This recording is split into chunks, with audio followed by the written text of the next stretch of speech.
But I have a king, a legend in the building. I'm super excited. Paul, I got another one. Another one. 1/3 of Lords of the Underground. Yes. Rapper, we here. Actor. Recently, as a matter of fact, just last week, That's right. you ran for Newark's councilman at large. Which that's a big thing for your resume, yo. That's a pretty big thing. We on it.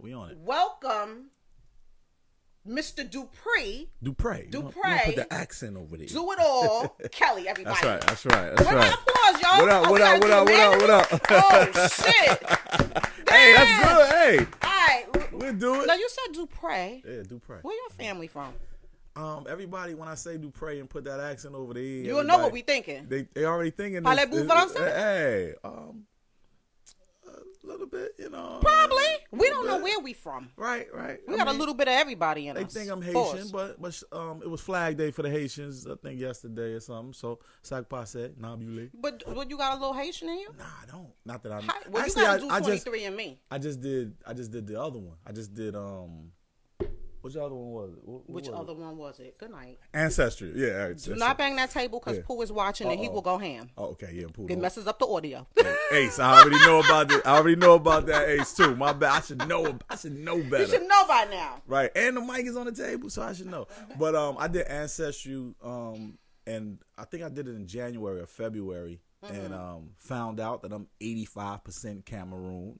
Oh, African. interesting. So shout out to all my Cameroonians out there. In you. Yeah, a little exotic, man. Okay. Got a little in my family. 85?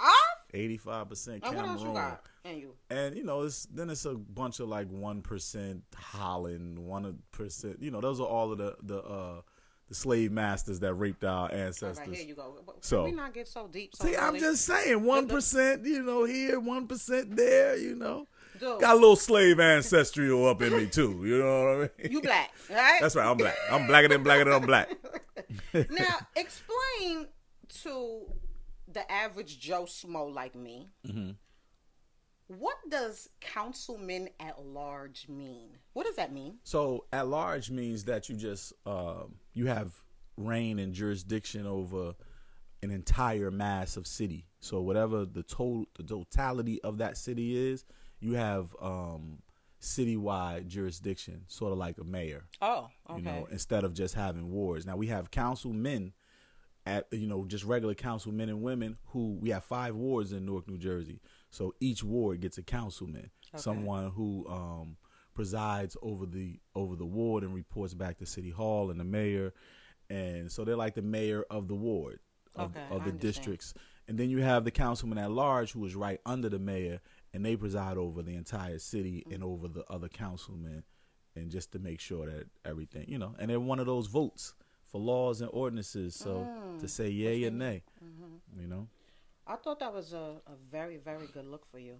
It still is. It was a good look for us. For us. And that's what I've been trying to tell people, Shay. It's a good look for the culture of hip-hop. If hip-hop is the pop culture, in my 4 decades of living, the pop culture always moves and pushes society forward. So if that is the case, all I'm asking that it is time for, since hip-hop has always been political, now it's time for politics to accept hip-hop and give us a seat at the table. Well, although, I'm going to be honest with you, we weren't knowledgeable about what that was.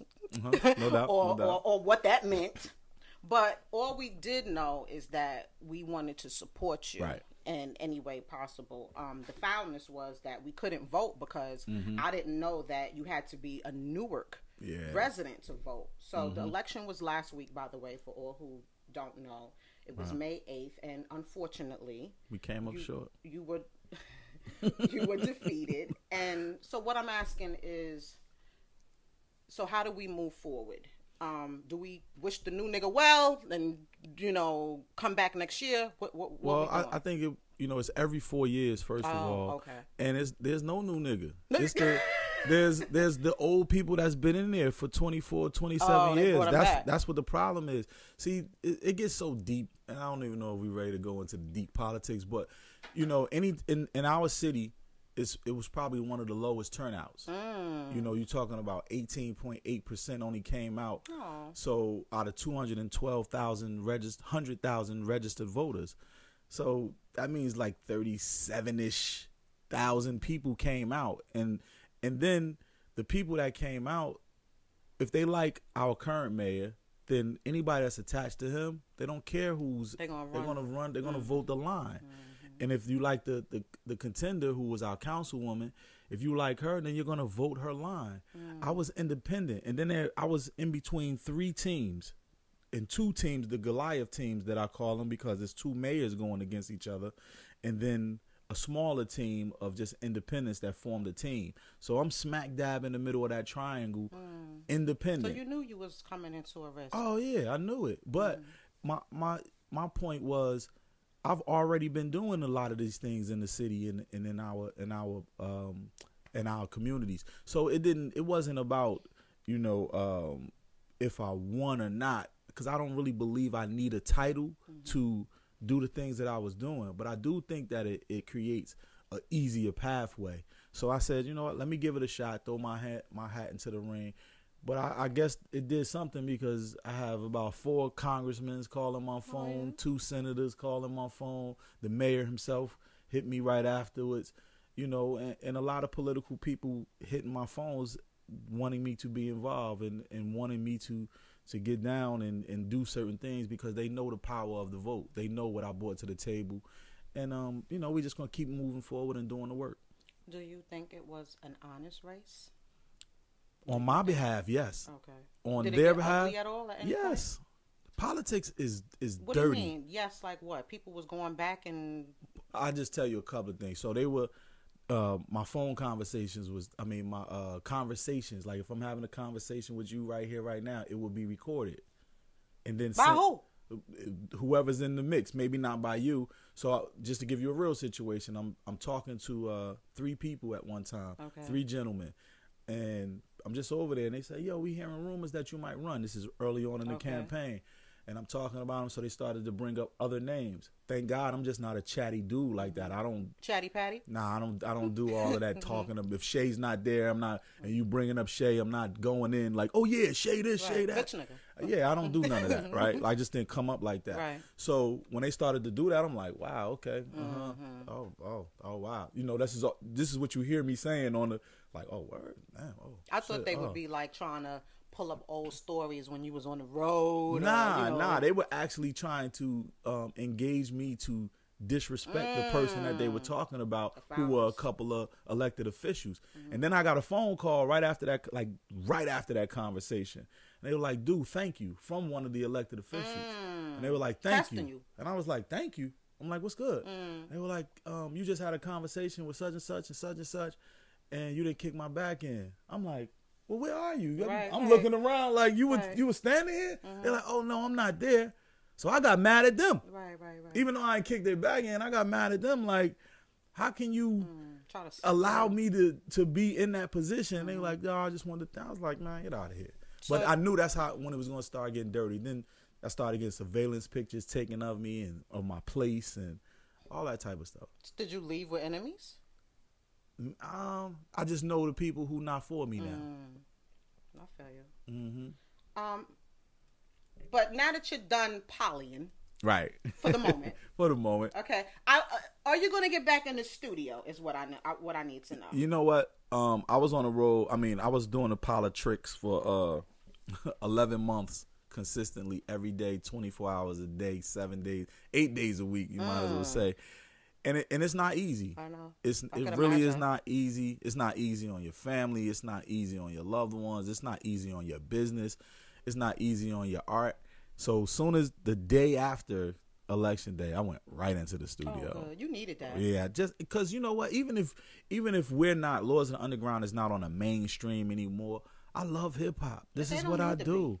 You know, and we're a touring group now. We're happy with that. We're cool with that. I even had to leave the campaign for 10 days to put some of that money back in the campaign. So I left we did 5 countries in 10 days. I tried not to let the opponents know I was gone, but by the time they recorded you. Oh yeah, right.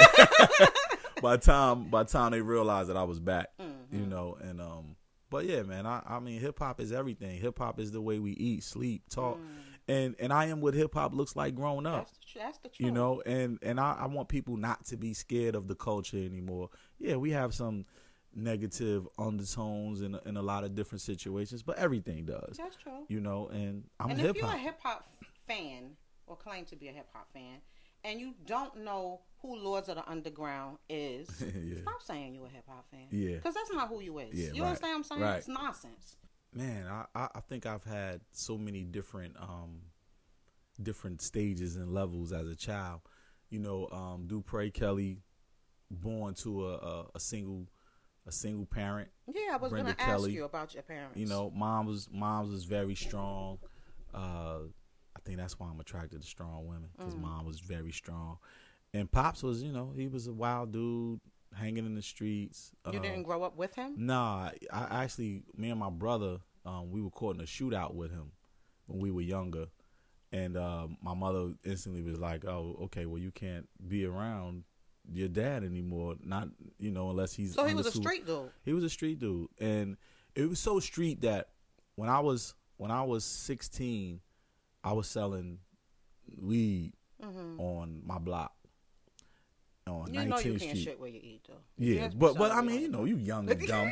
You know, we talking about, you asked about the kid dude, right? So, right. Young dude. This is the kid. This is the child. Right. So I'm on my block, and my dad walks up to me and asks for 2 dime bags. Didn't even recognize that I was his son. Damn. So I saw him.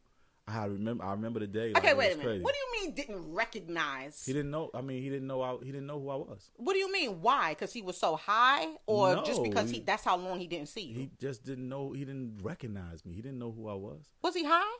No, I mean, I don't think he was. I don't think. And what did you say? Did you make the sale? So after I got the $20, I want to kid. I want to kid. I didn't. I was so. Dude took that I was so. Yeah, right. I was so angry because here is your father looking you in your face, asking for 2 bags of weed, and the first thing and the crazy thing is we're slap boxing on the corner with some of my friends. My man Sadiq was on the corner.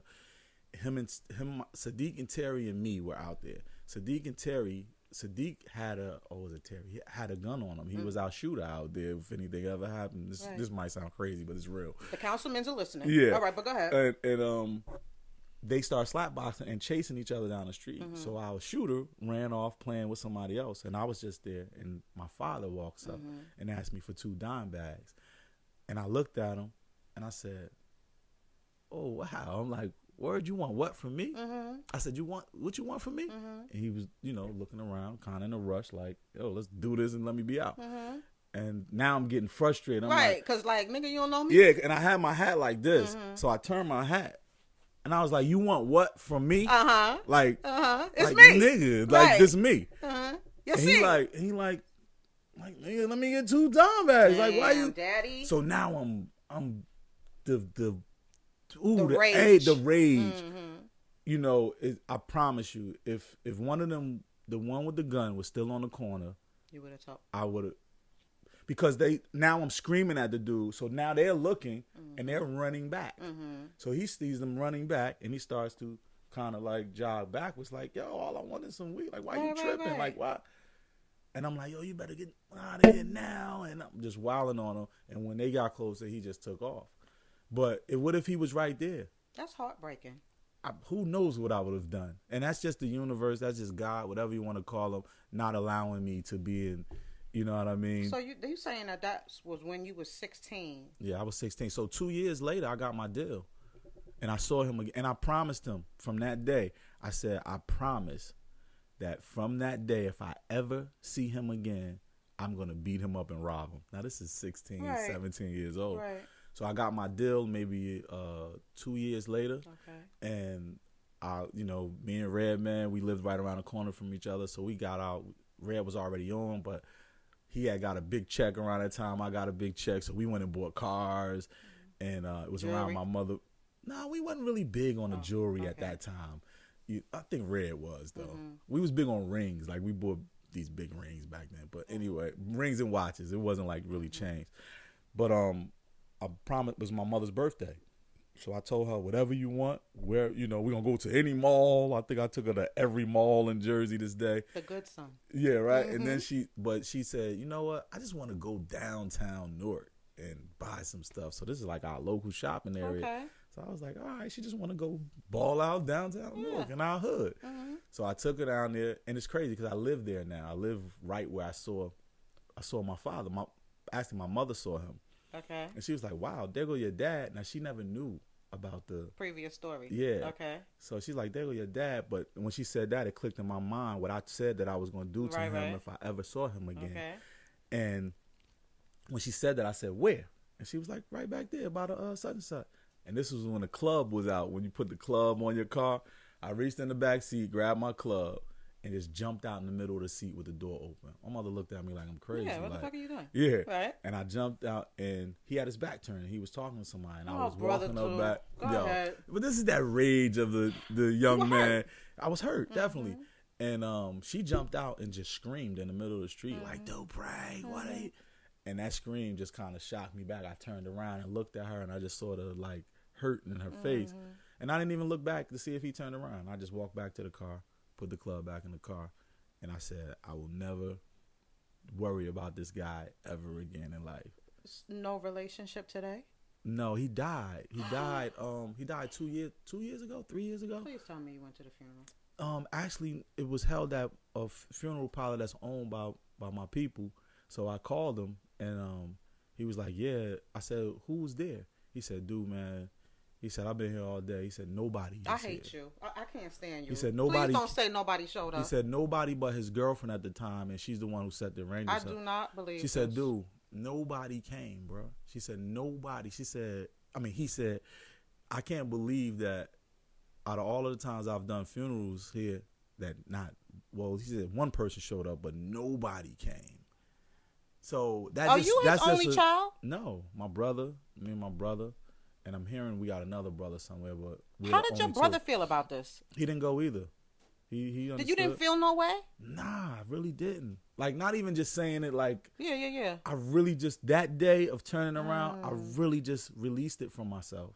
And my brother almost had a fight with him in the gas station one time. But that's so sad. It's very sad. Like, for me, for you to live your life, grown man, 60-something years old, and not to have one person that loves you. Right, that's deep. To show up to your funeral, to pay their respects, to not one, except the girl that you messed with at the time. And then she died 4 months later after him. Oh, my God. That's so sad. And they wanted me to come because her son and her 2 children were in jail, so they wanted me to identify her body. I'm like, I don't know her lady? like that. Right. They wanted me to and I still went to the morgue. You did? I don't even know this lady. You know what I mean? I still took care of all of his businesses. I still buried his mother. Me and my brother buried his mother later, who he robbed and all of that. It's just like, men out there, man. To all of the men out there, be fathers, man. Be fathers to your children. But you know what is crazy, Shado? What? I think that by him not being in my life made me who I am. Because I was just about to say, kudos to your mom, yo. Yo, my mom, that's why. Your mom must be a freaking hell of a woman. Man, and you'll have a ball with her, I can tell already. She is crazy. I could just see, like, strong black women out here raising these boys. It's not easy. But, it's a very sad story about your dad. But that might have been a piece of his karma. You know what I'm saying? Yeah. But what's important is that you good with all of that. Yeah, I'm real good. Like, not even joking. What you just was telling me, that's some shit that you lay on somebody's couch for. You real understand talk. what I'm saying? Like, that's some deep stuff. That shit will fuck with you forever. Right. But your mom did a wonderful job. She did a great job, man. She did a wonderful job. So man. kudos Salute to her. And just like you said, by laying on somebody's couch, in our communities, in black and brown communities like Newark, New Jersey, Brooklyn, Queens, or Raleigh, North Carolina, wherever you are, we don't utilize that. We don't utilize talking to somebody and having that couch. Because it's important. I speak in schools every day. you know, or a lot of times I should say. What you yesing for? In this one. You got me, nigga. That's right. You don't need to lay on nobody's couch. You lay on my couch and tell me all your shit. That's right, Nick. But go ahead. And, you get this for free. Yeah, right.